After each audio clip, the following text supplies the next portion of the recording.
Bonjour à tous, bienvenue dans cette nouvelle vidéo. Aujourd'hui on se retrouve pour une histoire du yoga. Et dans cette histoire du yoga, on va venir essayer de savoir si Bouddha pratiquait le yoga ou pas. Alors comme la dernière fois, n'hésitez pas à vous installer confortablement si vous avez le temps de venir écouter cette histoire du yoga un petit peu comme un cours finalement, pour vous imprégner de ce que je vous dis. Sinon, faites votre ménage, conduisez, peu importe. Alors on va revenir un petit peu au contexte. On se trouve dans le nord de l'Inde, à peu près au milieu du premier millénaire avant notre ère. Et on va venir évoquer deux grands foyers de culture. Le premier se trouve au nord-ouest de l'Inde. C'est ce qu'on appelle l'Aryavarta, la terre des Aryens. Elle est habitée par les brahmanes qui connaissent le Veda. On a commencé à l'évoquer dans la vidéo 1. Aujourd'hui, on va laisser de côté cette partie-ci.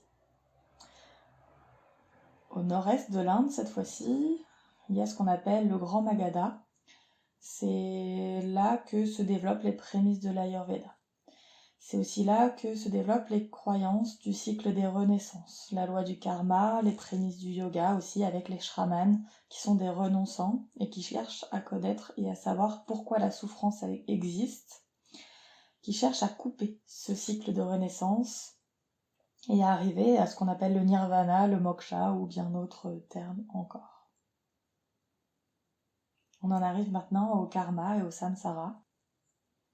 À la différence du Veda, où karman désigne l'action en général et l'acte sacrificiel en particulier, chez les shramans, l'acte est ce à quoi il faut renoncer, car il se trouve à la source du samsara, du cycle des renaissances. Ce sont nos actions qui alimentent la vie et toutes les vies qui suivront.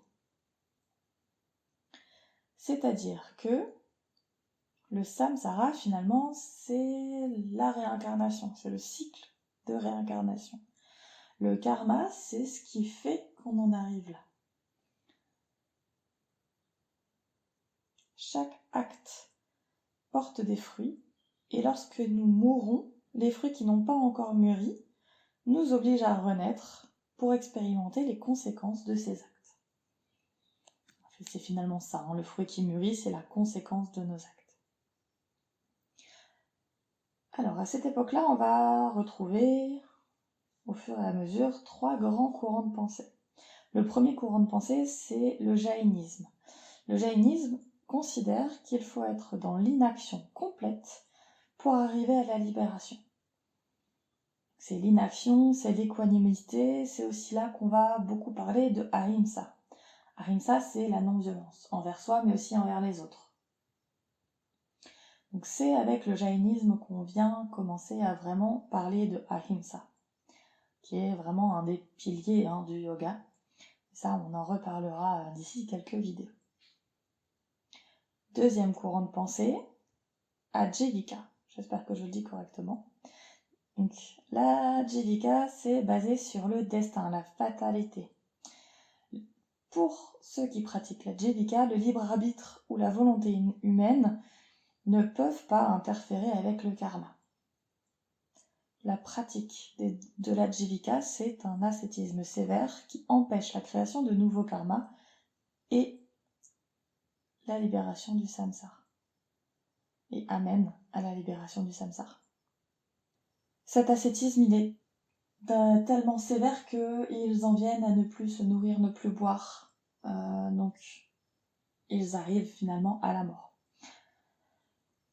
Troisième courant de pensée, le bouddhisme. Le bouddhisme, au départ, se développe grâce à Siddhartha Gautama.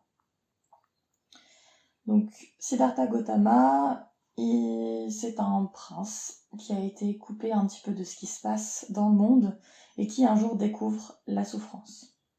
De par cette découverte, il décide de devenir shraman et d'étudier avec deux yogis qui ont orienté leurs recherches sur l'immobilisation du mental, donc la méditation. après ce temps d'apprentissage avec ces yogis, il pense que c'est pas assez de juste pratiquer l'immobilisation du mental. Il va donc arriver à un extrême de l'ascétisme avant de finir par la voie du milieu.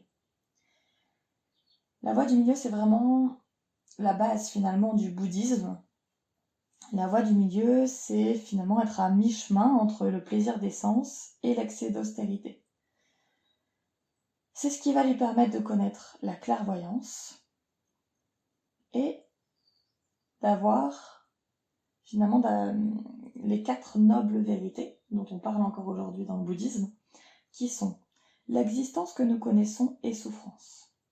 La souffrance a une cause, cette souffrance a un terme, il y a un chemin qui mène à la cessation de la souffrance. Ces 4 nobles vérités, c'est ce qui fait de Siddhartha Gautama un être éveillé, et c'est ce qui fait qu'on l'appelle Bouddha.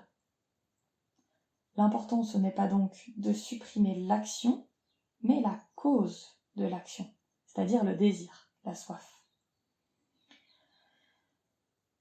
Supprimer cette cause de l'action, ça se déroule sur le plan du mental. L'idée, c'est de s'appuyer sur la méditation du yoga, mais aussi sur d'autres techniques qu'il a développées, pour ne plus avoir de désir. On peut terminer en disant que finalement le yoga a influencé Bouddha, mais Bouddha a aussi influencé le yoga. C'est-à-dire que le yoga en tant que tel, comme on le décrit aujourd'hui, c'est pas tout à fait ce qui était fait avant. C'est-à-dire quand on parle des yogis qui travaillaient sur l'immobilisation du mental, effectivement c'est une des pratiques du yoga, mais il y en a d'autres. Finalement, le premier yoga, c'est une discipline physique et mentale menant à la libération. Il est à l'origine une méthode pour résoudre le karma qui nous mènera de la souffrance à la libération. En conclusion, 500 ans avant notre ère, Bouddha, Jain et d'autres pratiquent et connaissent le yoga sans pour autant qu'il soit codifié ni nommé comme tel. Comme le dit Clémentine Erpicum, le yoga, avant d'avoir un nom, est une discipline. Et c'est bien ça qu'on vient d'apprendre aujourd'hui. Je vous remercie pour votre écoute. On se retrouve très bientôt pour une autre vidéo, que ce soit histoire du yoga, méditation ou cours de yoga. Je vous souhaite une très belle fin de journée. Prenez grand soin de vous. Namasté.